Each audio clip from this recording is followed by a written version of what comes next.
Oh good, another recipe made for 20 plus people that I'm probably gonna eat the most of. Out of the window goes my diet. But what is going on, my peeps? Thank you for coming back to the channel as always. Now this recipe, just like the 8 desserts in one pan I did, it's made for a large number of people, like a party, a family gathering, not just me to sit alone in my basement and eat. It is the 4 flavor sheet pan crunch wrap. If you've ever tried that crunch wrap from Taco Bell, you would know how good these could potentially be. You know, if we're using fresh, good ingredients, which it seems like we're going to, but it is gonna be a lot of work, so let's just jump right into it. Now guys, the first of the 4 flavors we're gonna be attacking is the chicken. I grabbed some chicken breasts and red pepper, some white onion and lime, some olive oil, which you're gonna have to get used to in this video, fresh cilantro, and some taco seasoning. Now, as a very inexperienced and mediocre cook, I will admit, I've never parboiled chicken before. But I just let those simmer for about 15 minutes. In the meantime, we're gonna cut up our white onions, our peppers, all of which, of course, Tasty casually doesn't show in their video again. By the end of this video, I'm probably also gonna be sick of cutting onions. And in the same way I usually prepare fresh parsley, I'm getting a bunch of the cilantro because we are going to need it. After I got all that stuff prepared, I grabbed my chickens out of the water and started shredding it up with 2 forks. I don't know exactly how much chicken I'm gonna need. I'll probably have a little bit left over. I'm just happy these look cooked and decent. And now we can move right along. So in my nonstick pan, I threw down some olive oil and my onion and pepper first. I'll let that to cook down for a couple of minutes before adding in 2 cups of that shredded chicken, that taco seasoning, which I'm sure I'm gonna get roasted for using, some fresh cilantro, and the juice of half of a lime. And I don't know exactly how long to let this cook down. I gave it about 5 minutes. Everything looked like it came together nicely. So I'm gonna move on to number 2. And this one's just a veggie one with olive oil, paprika, and cumin. Salt and pepper. Unfortunately, I don't have another red pepper, so I'm gonna use a green and an orange one this time. Some more onion and lime. And once again, I'm sure you guys are already tired of watching me cut vegetables, but I cut the onion a little bit different in some shoestrings this time, and the peppers in some nice slices. I took some time to remove all the seeds out of my 2 peppers. I tried to not cut my finger open with this knife. I can't tell you guys how many people that I know, either personally or I've seen in person, have told me how nervous I make them when I use some of these knives because they just don't trust me, apparently. I don't blame any of them because one day it'll probably be bad. Nice and simple, but smelling delicious. Recipe number 2 of 4 is complete. For number 3, I grabbed, can you guess, some olive oil, onion, and lime. This time some ground beef, some cilantro, a few tomatoes, and some more taco seasoning. I gave you guys a fair warning, you're gonna see quite a bit of onion cutting today. If I was Tasty, I would've cut all this out, but I'm not, so I got that done. This time I have to dice up some tomatoes, which, as a lot of you know, I'm not the biggest fan of tomatoes. I'd rather skip them completely, if I'm being honest. But they're a pretty big component in this recipe, so I'm just gonna leave them in. Some more olive oil and onion. You would think we're doing the same thing 4 times over. And then a pound of that ground beef. This seems like quite a bit of onion. I'm thinking I added maybe a little bit too much, plus they're making me cry more than Logan Paul did when he lost his ad revenue. I can always rely on the Paul brothers to give me some content for my videos. But I just added the tomato and some more lime juice. I cannot explain how good this is smelling right now. Plus with the other 2 recipes that I've made already, I want to dig in. But I'm not going to yet because the last of our recipes includes some eggs and butter, some more tomatoes and onions, and salt and pepper. This one's gonna be the simplest. I took another 5 minutes to cut this onion and tomato up, and then just grab 6 eggs. You're gonna wanna scramble them lightly in a separate bowl first. And I'm sure you guys know the drill by now. The only difference here, obviously, is the eggs. I did add the salt and pepper to the pan after I added all the other ingredients. And I gave those a nice scramble until everything was cooked and the eggs weren't runny anymore. And put those to the side because we're ready to assemble this, right? Wrong. The rest of the ingredients you need for this very long recipe are bacon, some giant flour tortillas, some small corn tortillas that I'm going to bake first, both sharp cheddar cheese and Monterey Jack cheese. So like I said, the first thing I did was grab those small corn tortillas.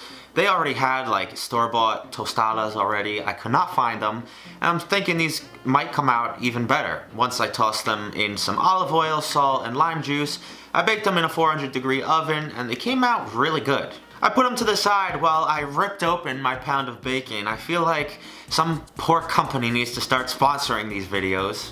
And thankfully, unlike the putrid bacon that I tried to eat last time, this is crispy and delicious, just how I expect it to be. And once I had half of that pound of bacon cooked up, I gave it a rough chop and set that to the side as well.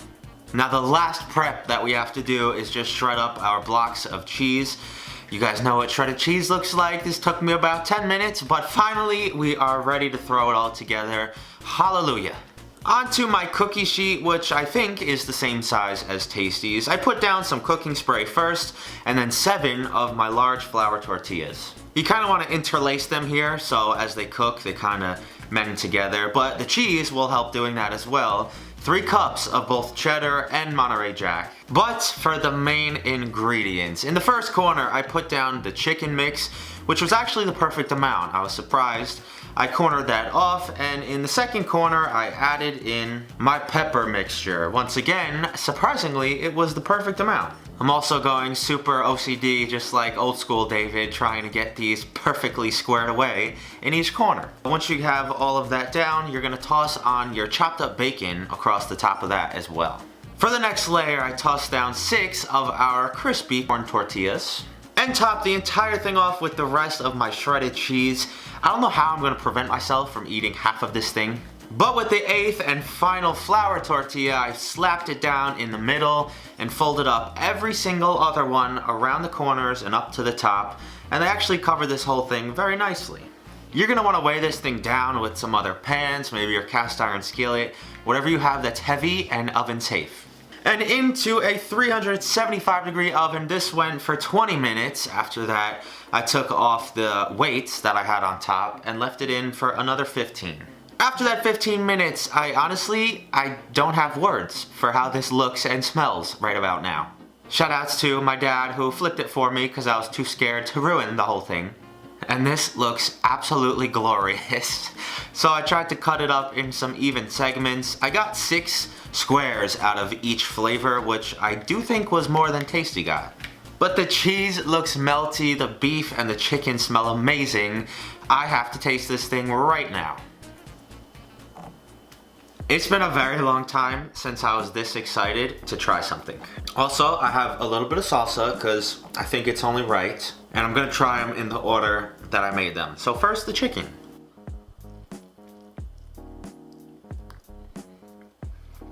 Oh man, I'm hungry too. This is gonna be bad. The chicken is perfect. It's not dry, it's seasoned. That cheese is awesome. The only question I have is, I don't know where that corn tortilla went because there's like no crunch in it. This is the first one and I'm gonna finish it. This is not good. Damn, that is good. Even if you don't make that massive sheet of everything, just make that chicken like that. I'm sure some of you have that like once a week. I'm just not used to it. Next up is the onions and peppers, which is a little bit more greasy, I feel, because it was like right on the end.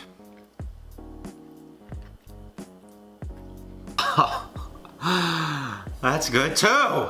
I prefer the chicken one, without a doubt, but I have no complaints about that one either. On to the ground beef, which is the most common. I wouldn't say like traditional or anything, because I really don't know. But I would definitely think of beef mix in a Crunchwrap. This is just a bunch of like, oh my gods, and moaning. This is so good. Some sour cream would go very nicely with these. But holy crap, this is amazing. I'm also gonna be very honest with you guys. I started filming this at 1:30 this afternoon. It's now 9, so 7.5 hours of cooking apparently paid off. And I finished that one too. I'm actually getting a little full, but I'm gonna keep chugging along. This is the egg and bacon, which is probably gonna be the most unusual. But I'm looking forward to it, if it's nearly as good as any of the other three. Taco Bell, sell these for breakfast. I would actually go to your restaurant more than once a year. It's like a breakfast burrito on steroids. Breakfast crunch wrap. Because I want to save room and go up and have more chicken, I'm not gonna finish that. All four of them were amazing. I'd highly recommend you trying whichever one you think you would like more, but goddamn, 10 out of 10 if I've ever seen one. But I hope you guys enjoyed this week's BuzzFeed test. If you did, leave me a big like. I've been filming for 30 minutes already, so this is probably gonna be a super long video. And I have another one coming out on Sunday.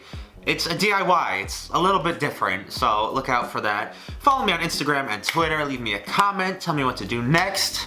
Other than all that stuff, have an awesome weekend, and I'll see you right back here next time.